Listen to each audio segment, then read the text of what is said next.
爺爺啊，你要帶我哋去邊度啊？哦，我帶你去睇下爺爺以前住嘅地方啊嘛。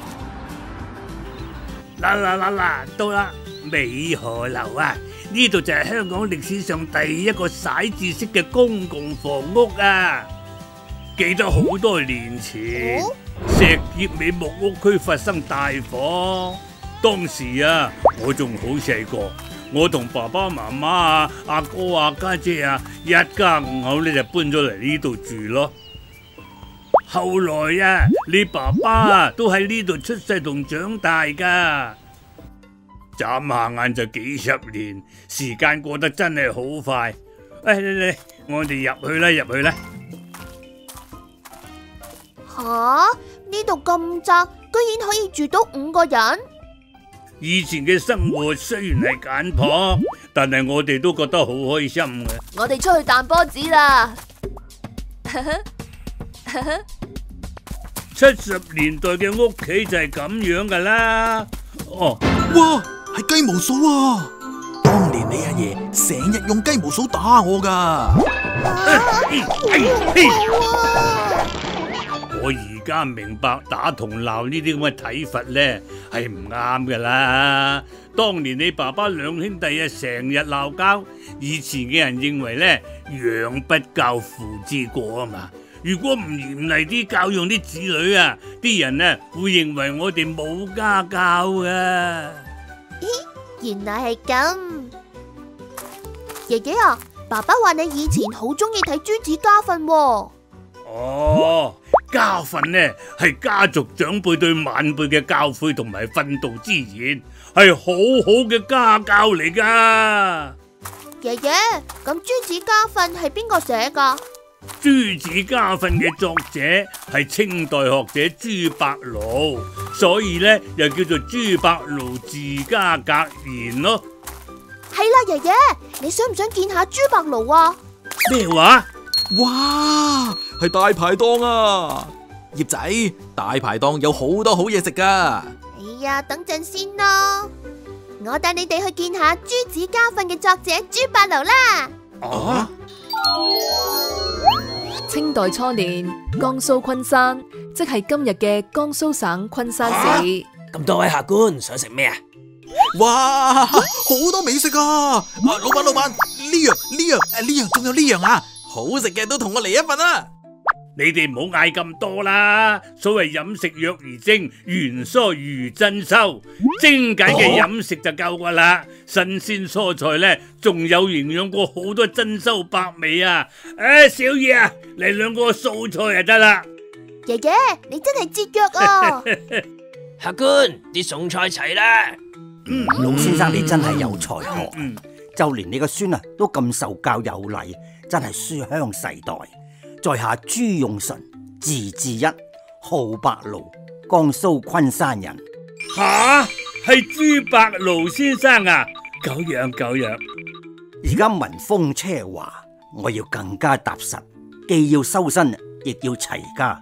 我想寫一本家訓，好好教導我嘅子孫，培養家族美德嘅。老先生剛才講嘅飲食若如精，原蔬如珍饈，同我嘅諗法不謀而合。請問可唔可以俾我寫落去我本家訓入邊呢？哦，可以，當然可以啦。呢句說話呢，本來就係你寫噶嘛。太好啦，好多謝你啊！教仔女嘅話，直接話俾佢哋知咪得咯，點解要寫低啫？文字比言語流傳得更加廣，等我嘅子子孫孫都睇到，又或者對人哋都有啟發。例如黎明即起，灑掃庭除，要內外整潔，記分辨識，關鎖門戶，必親自檢點。唉，朱先生所言甚是，呢啲睇落好似好簡單嘅事，其實最難做到。講到尾，其實就係約束自己，習慣就得噶啦。有道理。我食飽啦。估唔到你小小年紀都咁珍惜食物，真係好啊！我知道香港經歷過3年零8個月，喺嗰段時間，有啲家庭每餐得一碗粥，食物得來不易，所以要好好珍惜哦。係啊，係啊。一粥一飯，當思來處不易。唉，個肚有啲餓添。哦，行雷啊，要落大雨啦！3位請到寒舍暫避，我哋促膝長談啦。好啊。落雨啦，快啲啦！前面嘅草舍就係我屋企啦。衫，我收衫先啊！朱先生啊，點解你啲衫全部都係素色㗎？衫嘅嘢簡單舒服就得啦。你試諗下，做一件衫需要幾多人力物力啊？來之不易啊！半師半女，行念物力維艱。呢間屋嘅防水做得好好啊！咁大雨都滴水不流。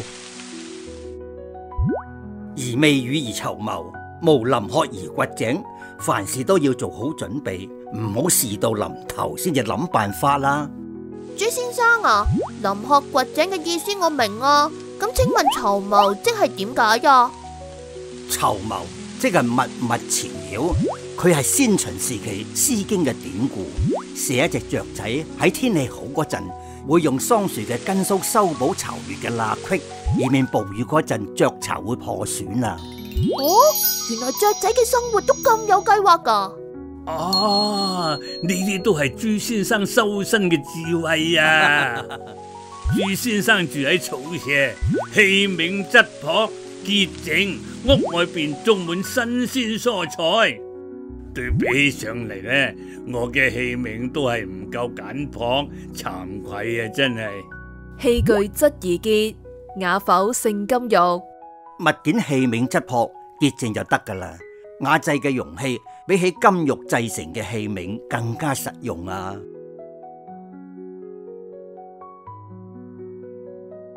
朱先生，時候都唔早啦，我哋要走啦。咁快就走？我仲想聽朱先生嘅格言啊！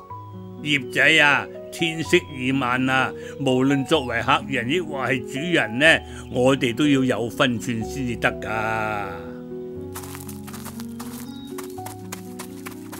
嗱，呢啲係我種嘅蔬菜，送俾你哋啊！再見。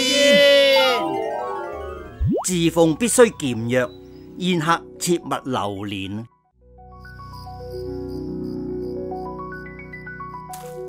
葉仔啊，你喺度埋頭苦幹做緊咩啊？我喺度編寫緊葉氏家訓，將葉家嘅家訓傳承落去啊！寫咗成200字，朱伯勞都好似冇寫咁多喎。朱伯勞同我哋講嘅只係開頭嘅一部分啫。朱子家訓全文啊，一共有500幾字噶。係啊，朱伯勞仲有唔少關於讀書嘅至理名言，不如我哋一齊睇呀！黎明即起，灑掃庭除，要內外整潔，記分辨識，關鎖門戶，必親自檢點。一粥一飯，當思來處不易；半師半女，行念物力維艱。而未雨而綢繆，無臨渴而掘井。侍奉必須儉約，宴客切勿流連。器具質宜潔，雅否勝金玉。飲食約而精，原蔬如珍饈。動畫入面朱伯勞嘅形象係根據清代學者像傳繪畫，亦都有現代學者認為朱伯勞喺清代可能被逼剃髮易服，穿着滿人服飾啊。